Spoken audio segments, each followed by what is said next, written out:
Muy buenos días, mis queridos hermanos, mis queridos amigos, bienvenidos nuevamente a nuestro espacio para el estudio de la palabra de Dios a través de las lecciones de la escuela sabática. Y pues ya vamos por el segundo día de esta tercera semana de estudio del gran conflicto entre el bien y el mal. Y pues hoy tenemos la lección correspondiente al lunes 15 de abril, que titula Lobos salvajes. Y pues antes de comenzar el estudio del día de hoy, vamos a tener una corta oración. Amante Padre que estás en los cielos, te damos muchas gracias, Señor, porque tú en tu inmenso amor y misericordia para con nosotros nos das la oportunidad de despertar a un nuevo día. Nos das la oportunidad de nuevamente podernos acercar a ti a través de la oración y del estudio de tu palabra, Señor. También nos permites iniciar un nuevo día para realizar lo que sea que haya que realizar en el día de hoy. Yo soy consciente que algunos tendrán unas actividades, otros tendrán otras actividades, pero Señor, también somos conscientes que quizás algunos en el día de hoy han despertado enfermos, quizás en una cama de hospital, algunos en cama en casa, algunos están muy enfermos, algunos imposibilitados de realizar las labores normales que se realizan en el día. Y por ellos también, Señor, te quiero suplicar que tú, oh Dios, hagas en sus vidas tu voluntad. Que si están postrados de forma permanente, que tú puedas dar a su vida esperanza, amor, les puedas dar la oportunidad de proyectarse hacia el futuro, hacia la Canaán celestial, cuando no habrá más sufrimiento, ni dolor, ni clamor, ni llanto, ni nada semejante. No habrá enfermedad, no habrán personas postradas por enfermedades. Y los que están postrados quizás de manera temporaria por alguna enfermedad, también, Señor, que pongas tu mano sanadora sobre cada uno de ellos y que tu Santo Espíritu les abrace y les dé la sanidad. A todos y cada uno de ellos un abrazo y que tú, Señor, seas su apoyo, su esperanza, su alegría. Amante Padre, gracias por escuchar nuestras oraciones y te suplicamos que el Espíritu Santo nos dirija hoy en el estudio de tu palabra, que sea Él nuestro Maestro y que sea Él el que nos capacita para vivir tu palabra. Te lo rogamos en Jesús. Amén. Muy bien, lobos salvajes. En el libro de Hechos, en el capítulo 20, los versículos 27 al 32, dice de la siguiente manera: porque no he rehuido anunciaros todo el consejo de Dios. Por tanto, mirad por vosotros mismos y por el rebaño en que el Espíritu Santo os ha puesto por obispos, para apacentar la iglesia del Señor, la cual Él ganó por su propia sangre, porque yo sé que después de mi partida entrarán en medio de vosotros lobos rapaces, que no perdonarán al rebaño. De vosotros mismos se levantarán hombres que hablen cosas perversas para arrastrar tras sí a los discípulos. Por tanto, velad acordándoos que por 3 años, de noche y de día, no he cesado de amonestar con lágrimas a cada uno. Y ahora, hermanos, os encomiendo a Dios y a la palabra de su gracia, que tiene poder para sobreedificaros y daros herencia con todos los santificados.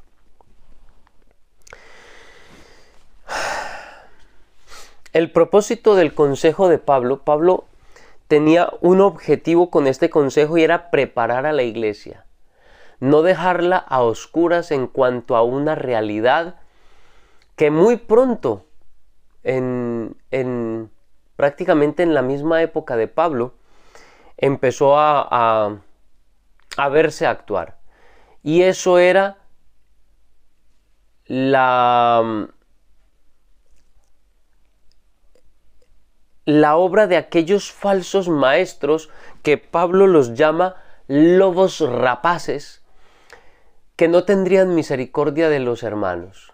Intentarían arrastrar a los hermanos a ideas terribles, a incluso llevarlos por por el sendero del dolor, del sufrimiento a través de la persecución.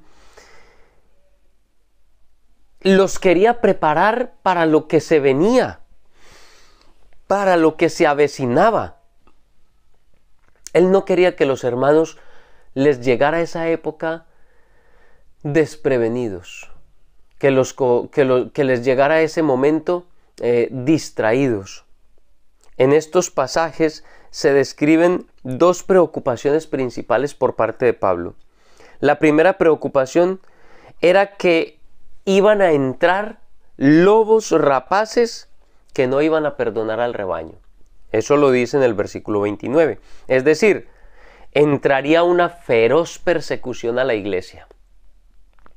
Una feroz persecución que no solamente provendría por parte del imperio o de los paganos, también provendría por parte de falsos hermanos, de falsos cristianos, que disfrazados como ovejas, como cristianos, lo que harían era someter a la iglesia a grande sufrimiento y persecución. Esto se cumplió realmente en los siglos primero y segundo. En los dos primeros siglos hubo gran persecución para el pueblo de Dios. Los cristianos se negaban a adorar, por ejemplo, al emperador. El emperador exigía la adoración porque él se promulgaba a sí mismo como una deidad. También se negaban a inclinarse y adorar a los dioses de Roma, y por eso eran torturados, eran masacrados, eran encarcelados, eran quemados en la hoguera. Pero la segunda preocupación que Pablo expresó es que de entre ustedes mismos se levantarán hombres que enseñarán cosas perversas para arrastrar a los discípulos en pos de sí. Es decir, se iban a introducir a la iglesia herejías, se iban a introducir a la iglesia falsas enseñanzas por parte de falsos maestros, falsas doctrinas, doctrinas erróneas que entrarían en la iglesia. Prevalecerían las prácticas dentro de la iglesia, las prácticas paganas se introducirían dentro de la iglesia. Y esto se cumplió en los siglos IV y V de la era cristiana. La aveniencia se introdujo sutilmente dentro de la iglesia cristiana, con el avance de la misión como probable justificación, o sea, supuestamente, o sea, al principio, estas falsas doctrinas, este paganismo que iba a controlar a la iglesia, no iba a entrar de sopetón diciendo, no, es que de ahora en adelante nos vamos a volver a las prácticas paganas. No, eso no iba a, como dicen aquí, eso no iba a colar, eso no se lo iban a tragar entero los cristianos fieles de verdad. Así que iban a buscar formas más sutiles de poder introducir el paganismo de una manera disfrazada y de una manera que pareciera justificable. Y una de las justificaciones era posiblemente avanzar en la obra. Es decir, Cristo les había dicho, id y predicad a todo el mundo. Id a todo el mundo y haced discípulos. Y entonces, en justificación de ir y hacer discípulos, de hacer discípulos en el mundo, entrarían justificaciones, por ejemplo, como para cristianizar prácticas paganas, como por ejemplo la veneración de las imágenes. Eso era una práctica absolutamente dominada por el paganismo, pero se fue introduciendo poco a poco, cristianizando, para tratar de que los paganos pudieran abrazar con mayor facilidad el cristianismo. Entonces, bajo la pretensión de hacer más la obra, se iban a meter sendos errores. El terrible resultado fue el alejamiento de las verdades de la palabra de Dios, hasta el punto, como estudiamos en el día de ayer, que al final, para poder justificar ese montón de aberraciones y de herejías que se introdujeron en la iglesia cristiana en aquella época, se prohibió tener una Biblia. se prohibió que la gente tuviera la Biblia o la estudiara o la leyera, porque sabía Satanás que si la gente estudiaba la palabra de Dios, vería esos errores y se levantarían en protesta contra esos errores. En el libro de Tesalonicenses, segunda carta de los Tesalonicenses, capítulo 2, versículos 7 al 12 dice: porque ya está en acción el misterio de la iniquidad. Voy a decir una cosa que en este momento no tenemos tiempo de justificarla a plenitud, porque es un estudio muy largo. Estudiar segunda de Tesalonicenses en el capítulo 2, el hombre de pecado, es muy difícil en corto tiempo. Habría que dedicar un tiempo específicamente para eso. Y tampoco les puedo prometer que ahora pronto vaya a sacar un video acerca de eso. Pero sí quiero, con lo que voy a decir, instarlos a que indaguen, a que pregunten, a que averigüen. Hay muy buenos predicadores que hablan sobre este tema. Podemos mirar, por ejemplo, les recomendaría el canal de Secrets Unsealed, el de Zoom TV en Zoom TV o Zoom TV Latino. Los que sepan inglés, les recomiendo Zoom TV. Es un canal que pertenece a Secrets Unsealed, un ministerio que dirige el pastor Esteban Bor. Allí pueden buscar la explicación de 2 de Tesalonicenses capítulo 2. Y los que no saben inglés, pues tienen un canal hermano que se llama Zoom TV Latino, y allí también lo pueden buscar. Posiblemente yo también saque algún video explicando este tema, pero será posteriormente.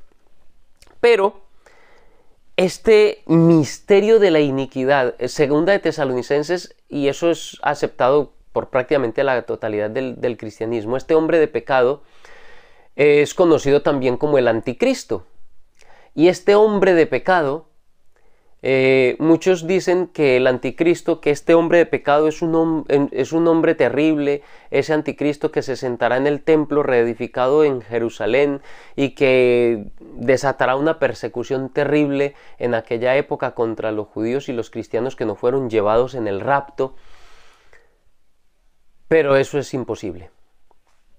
Eso es imposible bajo esa interpretación, porque Pablo está diciendo aquí que ya ese misterio de la iniquidad estaba actuando en su tiempo. Así que tendría que ser un sujeto con más de 2000 años de edad, y pues yo creo que con cerca de 2000 años de edad, y creo que eso no es posible.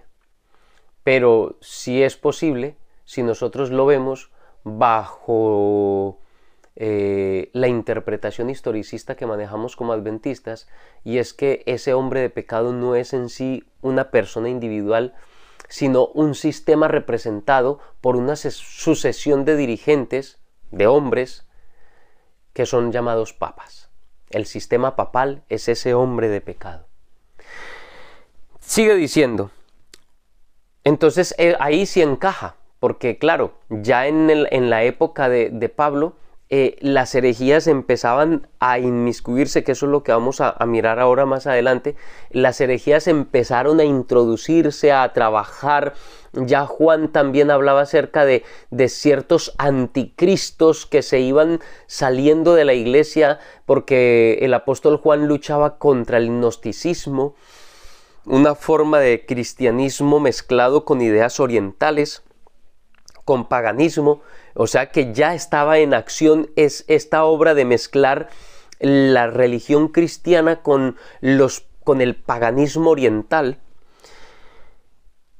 Entonces ahí sí encaja perfectamente, porque Pablo dice que ya ese misterio de la iniquidad estaba actuando en su época.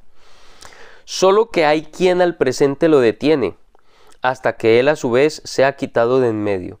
Y entonces se manifestará aquel inicuo, y a quien el Señor matará con el espíritu de su boca y destruirá con el resplandor de su venida. Inicuo, cuyo advenimiento es por obra de Satanás, con gran poder y señales y prodigios mentirosos, y con todo engaño de iniquidad para los que se pierden, por cuanto no recibieron el amor de la verdad para ser salvos. Por esto Dios les envía un poder engañoso para que crean la mentira, a fin de que sean condenados todos los que no creyeron a la verdad, sino que se complacieron en la injusticia. Este comentario que hace Pablo del misterio de la iniquidad, de que ya estaba obrando en ese momento el misterio de la iniquidad, es bastante remarcable, es bastante significativo. Incluso en los días de Pablo hubo, y lo comentamos ahora, hubo un cierto alejamiento gradual de la palabra de Dios y su verdad con respecto a la obediencia de la ley. Ya en aquella época empezaban a verse ciertos visos de alejamiento, de aceptar cosas erróneas, falsas doctrinas. Esta desviación empezaría a proliferar y a ser más evidente y más popular en siglos venideros, en siglos posteriores al tiempo de Pablo. Se introdujeron ídolos en el culto cristiano, y eso en contra del segundo mandamiento. Incluso este poder, este inicuo en la Edad Media, quitó el segundo mandamiento para poder sostener su aserto de poder venerar a las imágenes. Entonces, en los 10 mandamientos expresados como están en el romanismo, el segundo mandamiento no existe. Claro, el problema es que al quitar un mandamiento, pues ya no iban a quedar 10, iban a quedar 9. Y eso pues no iba a ser nada beneficioso para la credibilidad de ellos. Entonces lo que hicieron fue que el 10º mandamiento lo partieron en 2 y volvieron y les quedó 10. Bastante astutos, por cierto. En contra del segundo mandamiento se incluyen los ídolos, las imágenes, el culto a las imágenes y a los santos. Durante milenios los ídolos estuvieron simplemente a la vanguardia solamente del paganismo. En el judaísmo y en el cristianismo primitivo no se permitía esto. Para que el cristianismo fuera entonces más aceptable para los paganos, estos ídolos empezaron a llegar a la iglesia cristiana, pero entonces cristianizados. Claro, por ejemplo, la diosa Diana, que era tan ampliamente adorada en el mundo pagano y que se la presentaba teniendo muchos pechos y se la representaba con un hijo cargado y todo esto se cristianizó, y entonces ahora era la Virgen María, María Auxiliadora, como muchos lo llaman en algunas partes, así con el niño cargado y con su aureolita. Entonces lo cristianizaron. La adoración de una diosa pagana la pasaron a la iglesia cristiana como la veneración a la imagen de la Virgen María, de la Madre del Señor. Llegaron a la iglesia cristiana cosas que eran aceptables para el paganismo, y ahora, para que el cristianismo fuera más aceptable para los paganos, entonces se introdujeron en la iglesia cristiana. A las divinidades paganas entonces se las empezaron a llamar con nombres de santos. A un santo se le llamó San Pedro, a un ídolo se le empezó a llamar San Pedro, a otro se le llamó San Juan, y así a estos ídolos paganos le fueron dando nombres de santos. El domingo, que era un día de adoración al dios Sol, era el venerable día del Sol, empezó a llamársele el Día del Señor, y empezaron a guardarlo supuestamente en honor a la resurrección de Jesucristo. Pero el trasfondo real es que querían hacer más cercana a la iglesia cristiana al paganismo, cristianizar ese día de adoración y de veneración al sol, que era un culto idolátrico bastante popularizado dentro del Imperio Romano, y súper especialmente en las legiones romanas. Entonces la adoración al sol en su venerable día, el venerable día del sol, que era el domingo, se veía muy atractivo para poder hacerse más atractivos al paganismo, y empezaron a guardarse al principio a guardarse el domingo y el sábado al mismo tiempo. Salvo algunas excepciones, las regiones más antisemitas con sentimientos arraigados más antisemitas, o sea, que odiaban el semitismo, que odiaban a los judíos con todo su corazón, como por ejemplo Alejandría en Egipto, o Roma en el Imperio Romano. La ciudad de Roma era extremadamente antisemita, y mucho más después de la destrucción del Templo de Jerusalén en el año 70, y las revueltas judías que ocurrieron por todas partes. Después de esa época, el sentimiento antisemitista fue muy fuerte en Roma y en Alejandría, que fue donde esas revueltas judías fueron más sangrientas.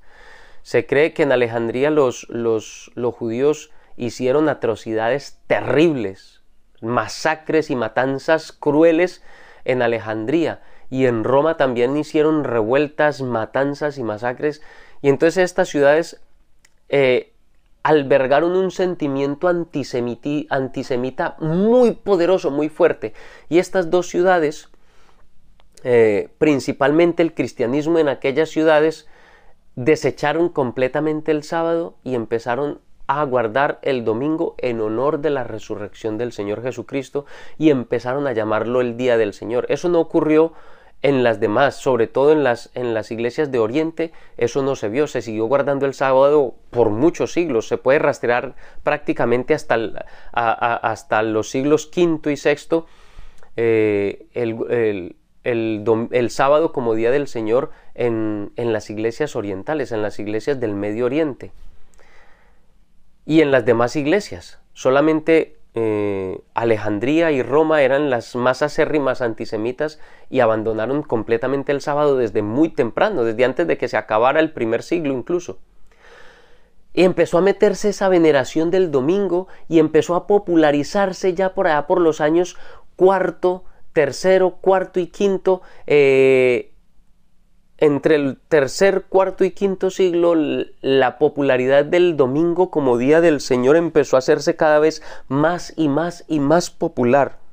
El domingo como Día del Sol fue adoptado entonces gradualmente, sobre todo, más que todo, con mayor fuerza entre los siglos tercero, cuarto y quinto, gradualmente como el día del culto cristiano en honor de la resurrección del Señor. Este falso día, que obviamente no lo sanciona la Biblia, no lo sanciona la palabra de Dios, por ninguna parte la palabra de Dios ratifica de ninguna manera, ni siquiera de manera implícita, ni explícita, ni de ninguna manera la Biblia sanciona el domingo. Ese domingo, Día del Sol, impera hasta el día de hoy en la mayoría de las religiones cristianas. Desgraciadamente, esa abominación se quedó en la iglesia cristiana en su mayoría como Día del Señor.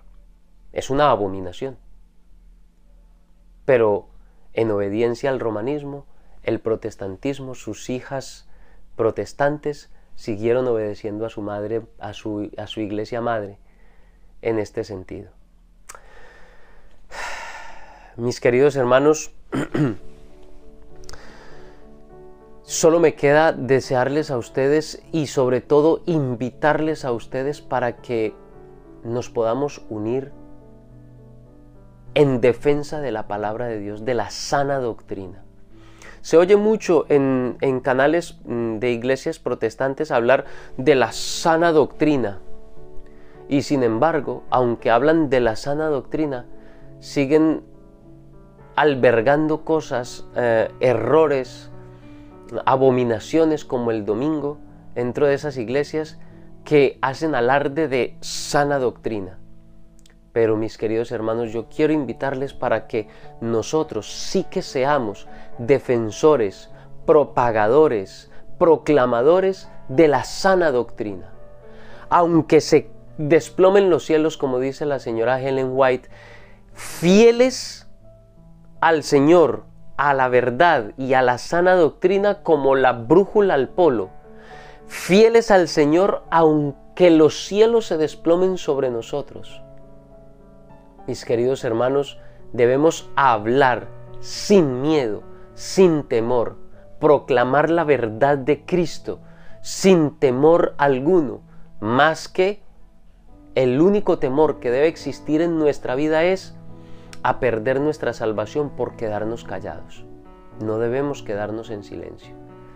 Debemos entregar nuestra vida al Señor, permitir que su Espíritu obre en nuestra vida, en nuestro interior, y con valentía proclamar la verdad. Los invito, mis hermanos, a ser obreros valientes en la viña del Señor. Mis queridos hermanos, quiero invitarles para que compartan la palabra de Dios, compartan estos videos con todas las personas a quienes ustedes puedan llegar, a todos aquellos, a todos y cada uno de ellos, que nos dejen sus comentarios. Ya saben qué clase de comentarios, ya se los he dicho todos los días. Todos los comentarios que ustedes quieran dejar allí acerca de la lección, preguntas, peticiones, todos los comentarios que quieran dejarnos, déjenlos allí en la caja de los comentarios. Y pues si no se han suscrito al canal, suscríbanse y únanse al estudio de la palabra de Dios aquí en este pequeño grupo para que podamos estudiar la palabra del Señor. Mis queridos hermanos, solo me resta desearles a todos un muy feliz día y que Dios les bendiga.